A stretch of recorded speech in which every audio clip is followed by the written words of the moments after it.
Anikonore. That's so. Anikonore.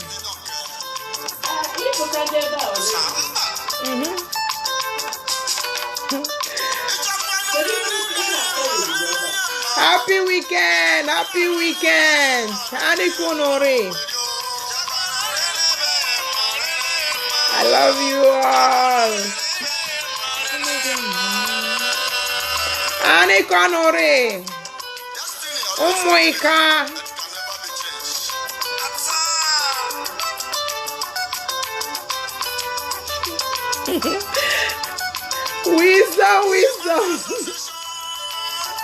Wisdom. You wisdom on it. Oh, wisdom. We need begging more. Invite your friends.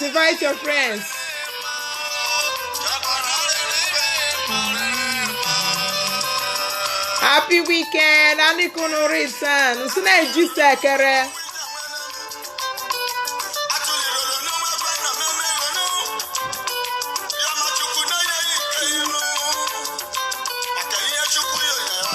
Na so.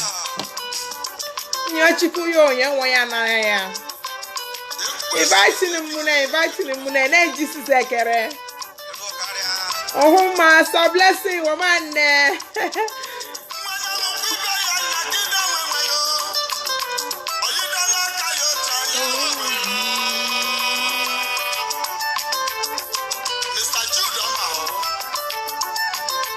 Anikonore, invite your friends. Maybe we are a surprise. Now just in them live normal days.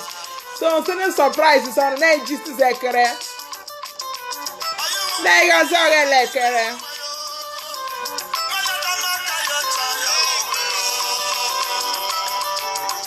Anikonore, invite your friends. Invite them Mune.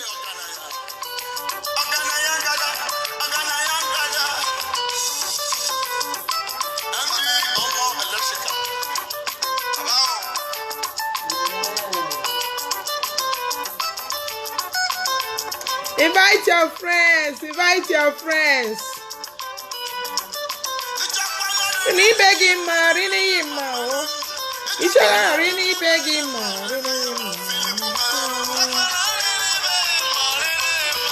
Oh, wisdom, honey.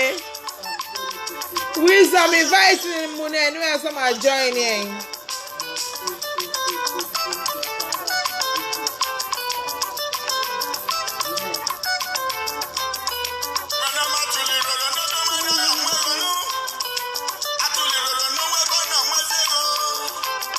Invite your friends. Happy weekend. Today is Friday. We thank God.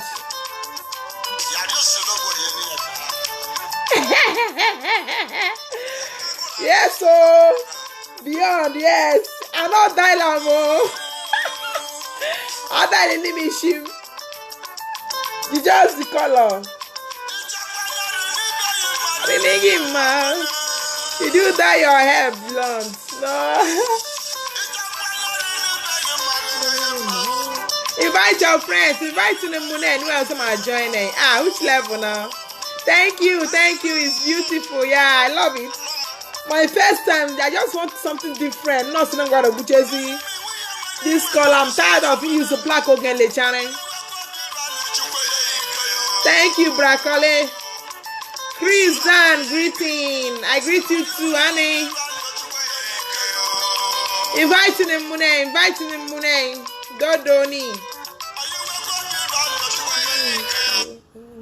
Hell, I put my one more.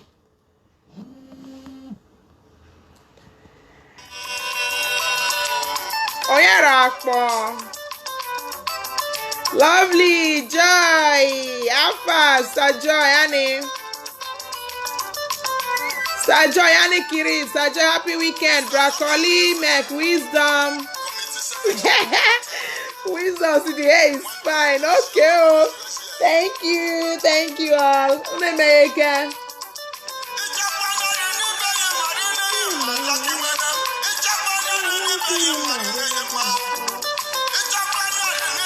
What's the justice in Ketan?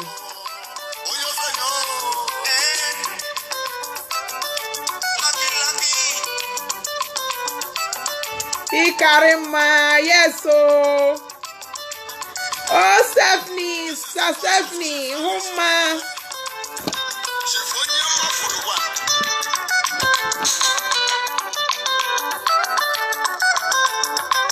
Bryce, you catch it, do Wamaba. Anikonu Larry.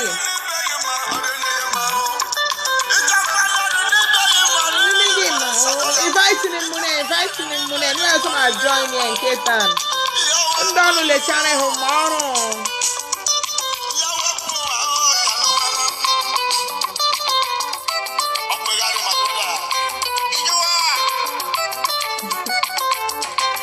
Okay, good lady. Oh yeah, la. Oh. Hello. Mama, good morning. Hey, Anikere. Hey, I did they cool down. I did cool. Oh, Nitone Ife, my brother, Annie.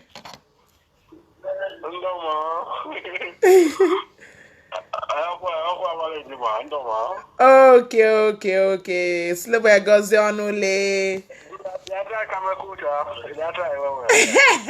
Hey, you can try.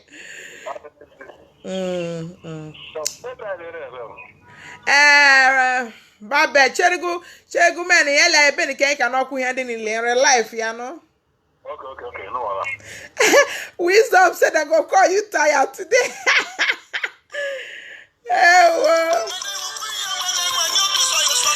So blessing him, home man. Oh no, the surprise gonna get home. See, this crucial time, make this is the decade. Also, I know quick, that's why I'm at a weekend. But in Ketan, when I'm not seeing men, no. Ekere, don't let home man.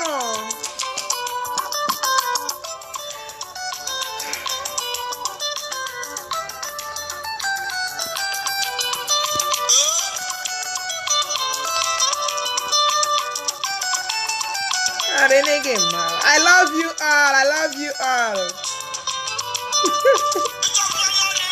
Okay, bro, wisdom. Okay, oh.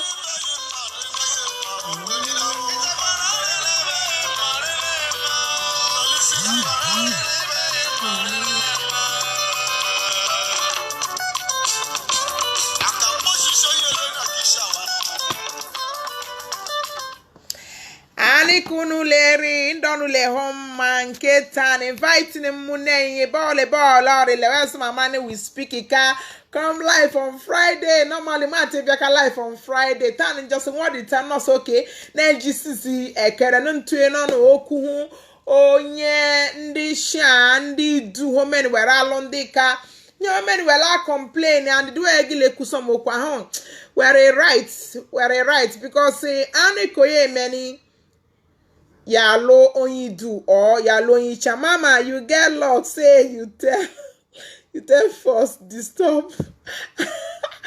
Telling me their wisdom. So you like showing quarrel most of ndi shan and ndi do many well some ndi ken. So well I complain you ole okuni chonu kwale ye wen so bo homo when all asini sometimes the men work when mba we do egire before amano okay ahwa hima we ibaraja. So when I say Anik ya lowe amonwe yokpo amonwe yokenye. o metu no we ihe ole no so anu wi ihe agire ekpe ni ihe hu se ni ki yule ihe akegire ege ataloku your ass lepi ihe hu many ya se nkpa yule we ihwegi their past legi atoment we that the thing is not nice so no se mbupo oku nke tan onye hu many iloye molo ya kwogwo ishie yule agine ekpe ya he ma iwashawo is not nice or ma because they are feeling imprisoned then you continue making them to live at their past or ma atola to hente ke chon nkusometan many wonyi ka ikenye dodo many wonke yule ngbai wonyi du orun olono many orun fola ogembo dodo ne azle egie ayabu azle ne egie emewe filisi so imprisoned, you know. So sometimes so many of them like complain of so going one woman and not smell any. Yeah, it's not good though. I don't smell any olo only cane. But ni sometimes yani only cane okay gine but money can akpoma hima phone will le hima ne rakwa hware shi hima ne hwale chane no oregwa hima ne ole hodo dan self no la manage. So this money or every time on la gwam le so si ndi can kuno kuni norma because no mgwa okay mono can no kwe leta no kwe bi me no can ni hapu him reseni hapu ya many yare se we pe na ngba we ti pe ko yen pe go si asokiwe but ni sometimes so won ko diro ku ho many ka gwa hia o were you know na wo diro ku ho many ka gwa hia onye ho were so ono sme dodo meson ku mu ka dodo no no ekuye hu seni with by ihe hu seni yakono ka e ga kotare enwo no no asla no so some of these things some of it can we eku oku no eku idanya mmo no then we wa gwa by you wa shower now so you do prostitute you know they shame all those kind of in the presence of your children. You know, and these children begin to feel like, my mommy, were you once kind of a hawk, or those kind of a thing. So, orma, akotola, told them, how many ilwa, you can laugh because it's somebody who many you can live without. It's not nice, my sister, my brother.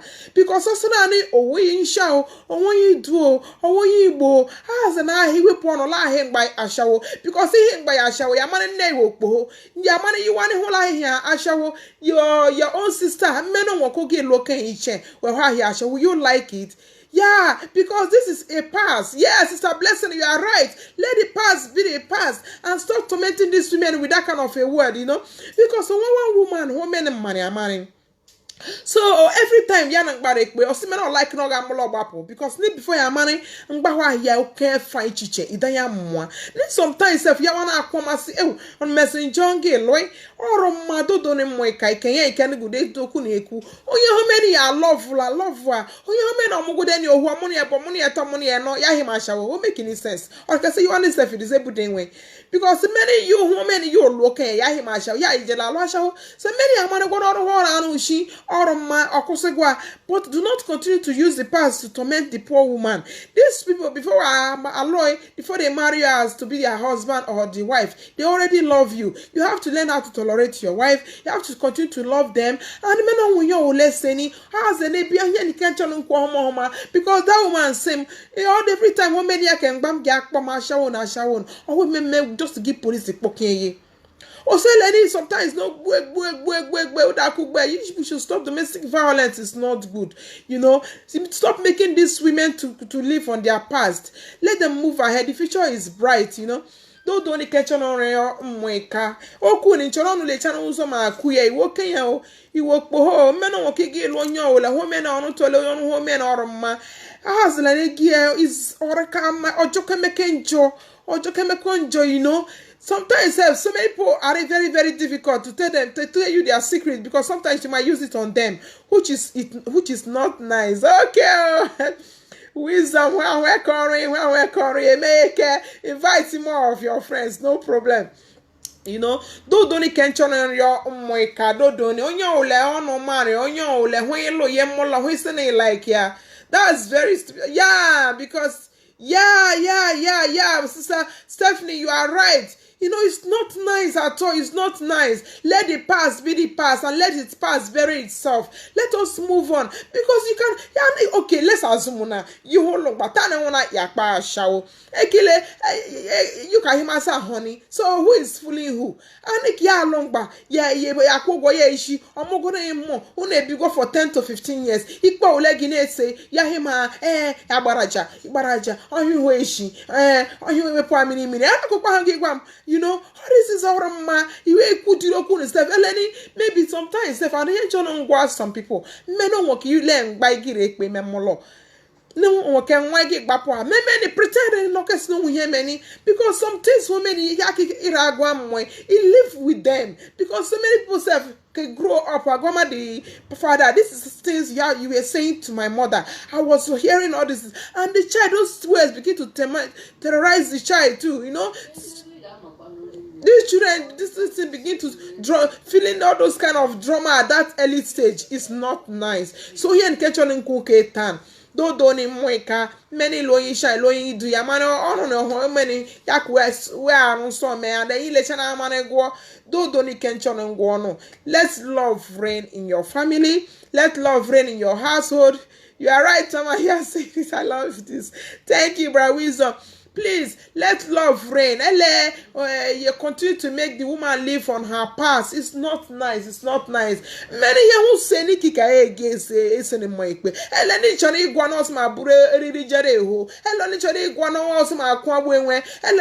Ike gi were kusome wesi.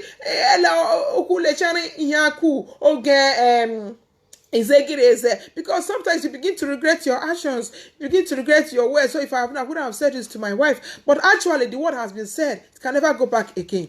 So here in the kitchen in Kuke town, dodoni, men walking iloyi do, iloyi shabar anywhere, dodoni, man okay, obode bore, here le chana ki heku. You was here doing many who goes out ye lesson, dodoni can channel yono, his learning bono, no matter where the person is from, because some men are very used to it, because when you are you watch a lady you many AJ Okbu, many homo respect, or how dare you insult my mother, or how dare you insult my sister, but yeah, so you both are here one. So this kind of a thing actually, yeah, nice.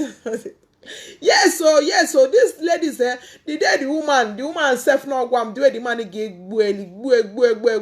even self because of the man also like I want assistance kwakpada also like I will not care assistance social to be helping the family. They definitely the man can make a mistake a quiet here then they come on more and also not channel here who came on your like more. So at the end of the day now this man like I wanna some here do mess me how many or under police custody. So the woman I said I can see okay no to help. O since one need help. No okay begin say of your mommy here or okay the woman in there could give their molo the lake ijo need help. Mwagwaman there could let him give some in them. Okay give me. So for that this woman is just managing her life, not even no help from anybody, no profit because nobody is perfect. Nobody is perfect. What so many people say for Agberu. So many men. Okay, let's talk of the men. So out of the women were huge. They were armed robbers. The women were someone here. Women were supposed to be rainy. So let's not continue to live on our past. So many we here literally dodo. Don't hesitate to call. We need your opinion. We want to share love within ourselves. Dodo ni can lie on his learning bono puho okay. Found or penny within your whole seni. Ebi ale he suppose kuni a gifri ni where for. Kume how many are supposed to need buy. Is your wife or your better half. Here no woman wanna yake ni hori. On your men shini ho the sunny air qua. Lepone muya ya dojini o lora agbaye. Kike mesila here Jeffa. There is love. Some people, Santonia, there is love in the marriage. Just as some men over-provoke when they are angry, they begin to use so many words on their wife, which is not good. Like our mind, they can get control our temper, most especially the time women are in and buying because out of temper, may hand anyway the channel the man kume supposed nani kuni the no kuguona the time women yana the woman can swore where some say ozoni etala apariala because onye dị omeni ka gwasa m okpogho oge yule agire ekpe yule asoki mezo wele so okeni secret ngwai imeki jele yaki no jeda agwama ihia you know yaki jele egime yabo ma all those kind of things stand to I dey try to invite now you know ele yule ihia gi ibi anya hu seni ye gime oh his past gime some yabo ma all those kind of things or my una no dodoni kenchon and your moika amana gwam ni one or ni era ho nobody is perfect you know stand on them santo all them invite you because this inviting something is becoming a problem even self latch on my computer since computer queen you know phone ya can lay use computer am here me so maybe before the weekend like a worker saka fixing him the computer we're seeing is out of I have to upgrade so ni or an old version the thing allow for now so phone can go they get used for this life and so this life time must be that's why my to Friday ya ke computer no zuzu me computer no zuzu me start on him audio get done you know, Chirico. Can it campy there that time self? I suppose I don't know. So Dodoni his learning one asha when he mama some people are very, very lousy, you know, or maybe we're gonna you want to watch on it, but what is that? Sometimes men don't walk or by we olulu you know many I suppose in ikuni just say barrier overlook it you know sometimes if men don't walk give me he like go say mama host you know you say okay I'm just keeping you quiet not for anything for the beautiful kids you have for me huneku sometimes I might wear himself so most of the things that the man who like is no why you how many I can give where you know. So all these things, call your triangular question. You can call the line direct. So yeah, you will let you know call direct because I'm on here made this computer the phone no one who will share man kita. I hope borrow my sister. Can you pin up before they beat on life from my man herself? So many chani ikwe mo kunu dodoni mweka mostly Kenya yokuni ya joko chani Kenya also na no work igi lord for the first self ni amane gwana be no bia na bo the woman no bia elo most of times the way ndi ha get we some we richiche ihe ho afo yen richiche you know ele ihe kere gine me ya hima the woman yaki no me ho na hu ire shi hu kwa public toilet. You know, yeah man, any public toilet, he fena ke you want many a aloma public toilet, where the public toilet has your wife, you know. Most of these women is women self, women wedded though. You wedded your wife and you are calling your wife for those kind of horrible names. I think I don't support it. And Oroma is not right at all. I will not support this at all. So men don't want any contribution women on each other kuni. And with you, like marriage is for better for worse.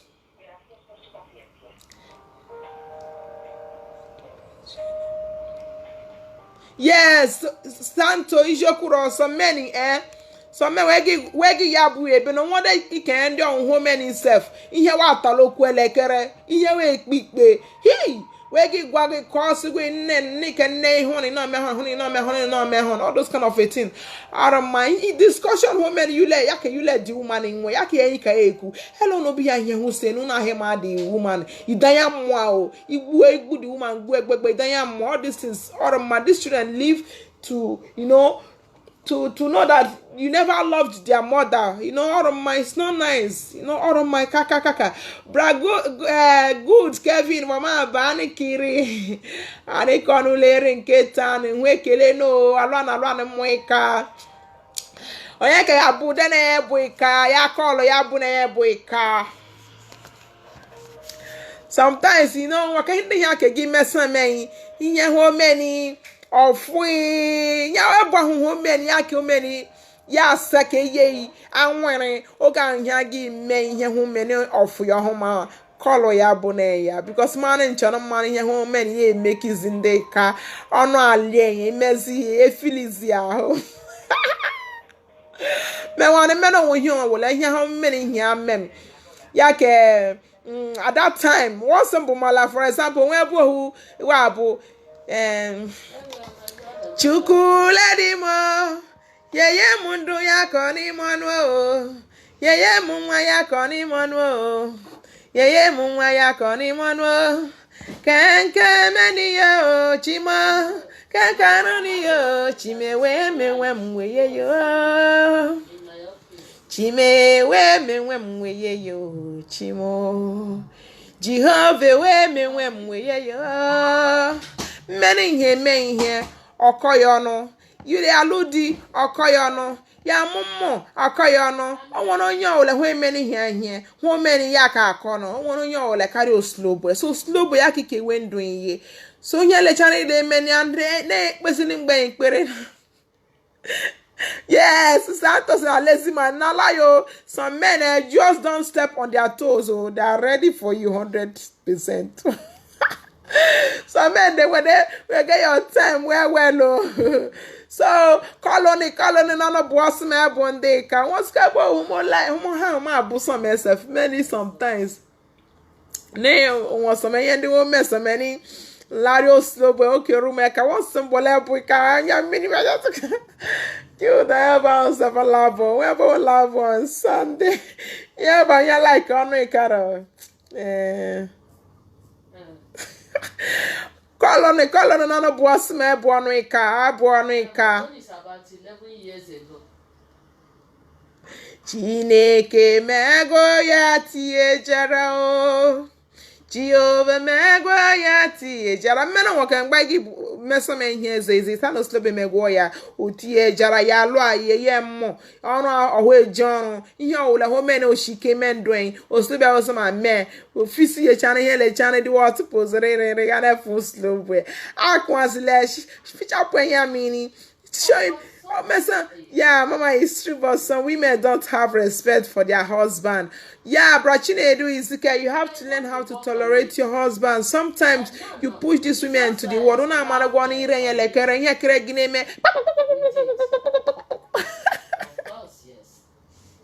Okay, Santos, see you later. So now I'm gonna go on no Korean or a yondo. You can't get me when I get was up, Mama. So, in that way, man, yeah, man, oh, I share tears. You know, every drop tears, God watches every tears drop. Your treatment, oh, like how many akile young, but sleep away le. Oh, body money, why many here will let the channel, men won't cook him, messame.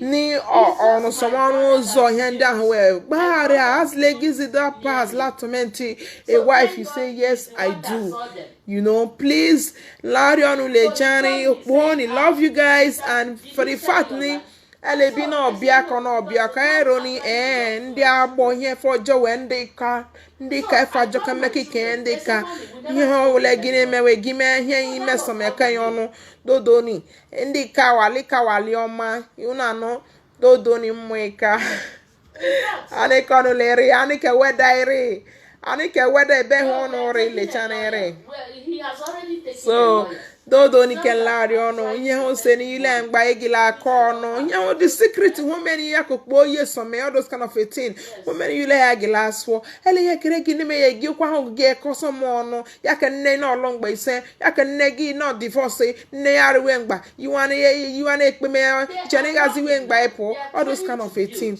is not nice. Invite your friends ekepuleni apuleno ele he kere gini me maybe omoko gi me so me hia ole ni maybe nari we ngba le jari we ngba ye gi me akono ngbari ije ngbari ishi oslobo ni she were njoko de do ya na fun slobo e nya ndi leke la chana ni ono tan ihe hu imane ni ya ka ya fu nye hu ya meni ya ke yule ya gbari lo nek ngba nye hu imane ni ihe hu igwa no ke me no ke sne ode ho agwazela ya okuni we sire okpukpo aria o but okasika kutu ulo ona ano dodo ni kelare na ya gba ezi ije mgba na ije mgba matrimonial home elekwa ihe ya egwu era ahụ because onye homeni ya gwa ehie ya gwa elue ekifo yule ya anaghịzikwa the same house ọrụ mma etela apayala one day nwụna aka egizi olu anya ndị ahụ were ga-ele sokeni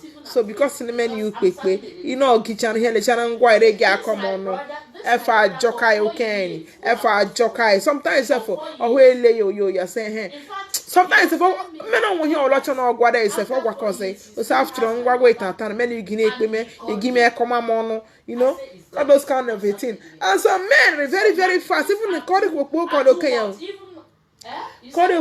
kori okay nye kire gine me wa koma onu yaki no me hun yaki no me hun so those things all some men we should not continue to live on our past yeah we man anyway me yo so kai me libe ya maybe that man won na ile sin ku oge he won yo hi esini ki ahun ki ezutu hi but ya so ni bo so la agwa we hu ni ku hu ni gwam hu ni sin nka gwagware hu ni gida agwa before amane mo lo eheni hellfire on earth so dodo ni ken lari onu una no so me no yo yo lecho no ku imo ku ni dodo ni bono boni me boni ka kono rapu deni wata no no jokono mo kare kama o aika kenwo alika maso I'm proud of where I'm from. I'm proud of my language. I'll continue to speak my language. I learn him like yeah. Nkonye aswa. It's okay. Asomunke. Don't I say speak English, speak English, speak English. We are not hearing you. No problem, my sister. Many are no ne. Yeah, no alika. Jeda mokwe gaso alika. No, I don't know. They have their surveyor plan. I have my surveyor plan.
Thank you, Bra Kevin. Thank you.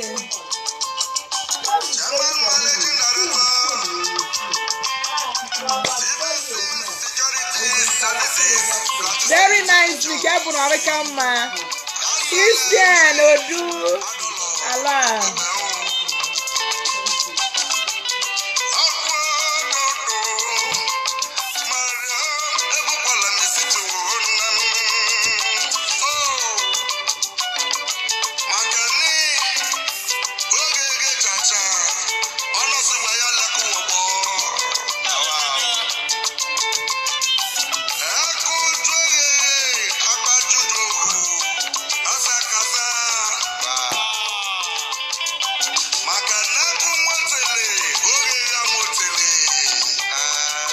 Bra Kevin.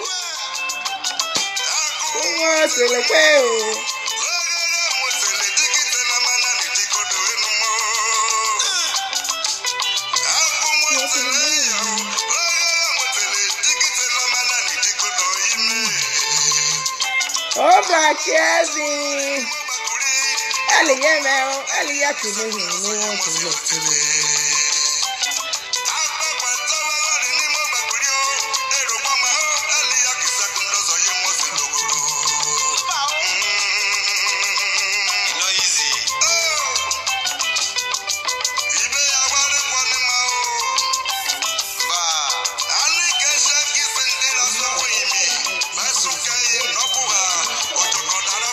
Okay, boy.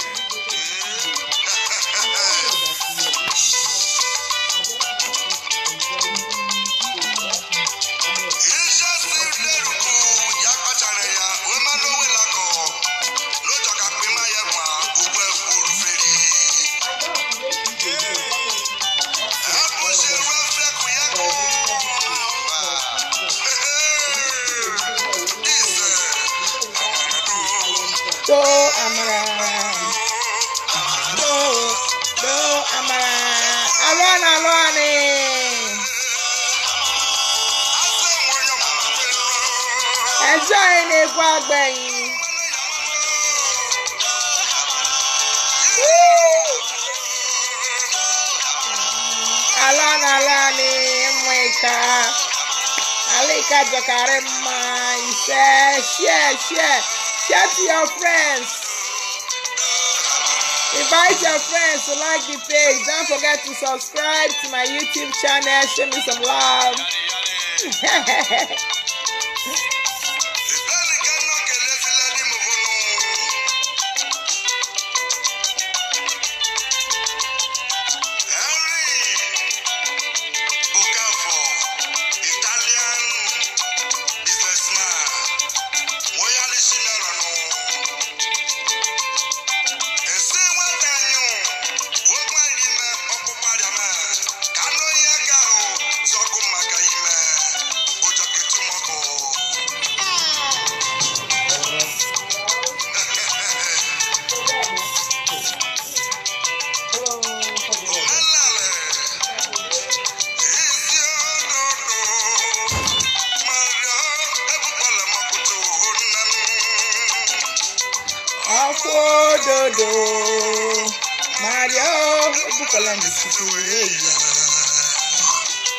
iti mododododo ebukole mokutu wese onye kpọmkpọkpọnụ ọkwụ dodo mgbọdọ nke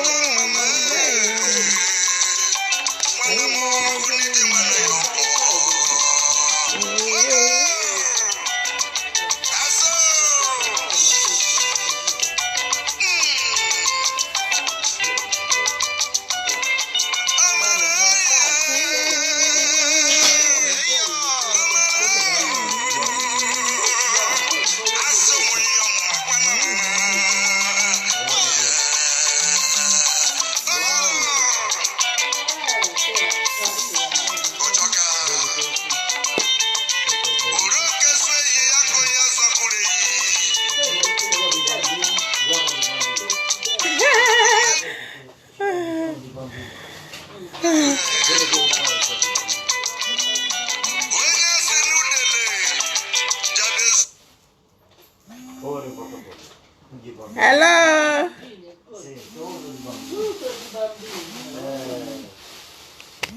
Oh yeah, l'acqua. Ho preso un preso. Allora, come ti senti? Ho preso Bello? Ayale kuo, wamane wamaba. Amanda, everybody, ya mama. Ane ayale ku. Ayuro, ite kalemo. Oh yeah, kumeni no wano. Ayuro, everybody, Okay, everybody, Akpa mi o slow boy o. Ahora sí, Robina, y casi le puso para que tu huevo. Robina, la dicaco, si el cuco se ocurrió la que me. O slow boy make. Area,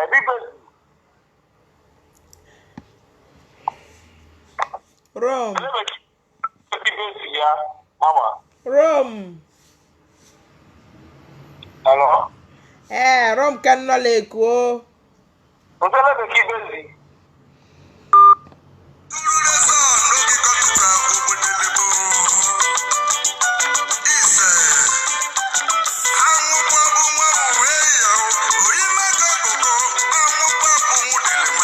Kota the line, kota fucking and he's in many seconds.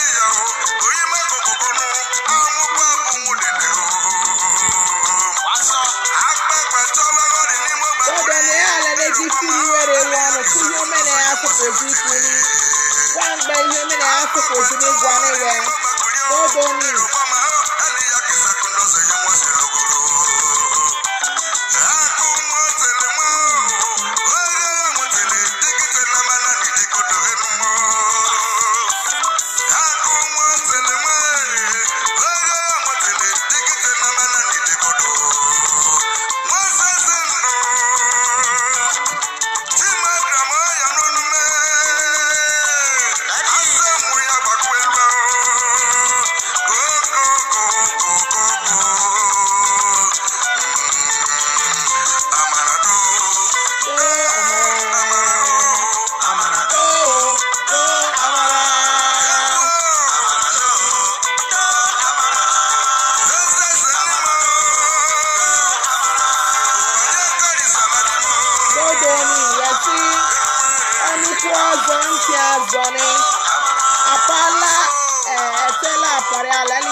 Mgbe common ohia ụlọ ọgwale ya ọrụ ka na mmanya ahụ dodo ni mmụ ka na ịkwụsị somezi ihe ndị ahụ wee mmeni ya sị ka alụ onye hụ mmeni ya ọnụ tụgọ udiri ọnụ ndị ahụ wee nọke gbata ọsha ushi so mmeni ya amara you get kaịlụ ali wee wa ihe so egizila odokwu ndị ahụ were ege akọsọm ọnụ mmeni nwaka ile agba akpe mmeni ile ihe agba akpe kwu ihe hụ seri n'ile ya elebi ya ihe omeni ya ka ọnụ sọpụzi n'igi kwusom okwu ya kọmọnụ erakogi mehụ na erakogi mehụ na amara ahụ na mba ahụ hara mma most of ndị ikpo ndị du ndị anụ wewarichana ekwusom ọdịrị okwu na osimenye n'ime ka kwa okwu ahụ dodo unu akọzilewa ọnụ unu aghọtanụ dodo na mmụọ ka mmeri ile mgba igba akpe n'ilu onye isi ilu onye idu wala wụlọ ya wụlọ ego ilu ile mmeri mara ihe hụ mesome ushi yegi mee aka ọnụ ịbịa ihe useni n'ile ya iwe ya gezi ihe ichere gị aka ọnụ ani re ku okwu anwu na sometimes mo ire ba o e gan ti han le cha onu le ku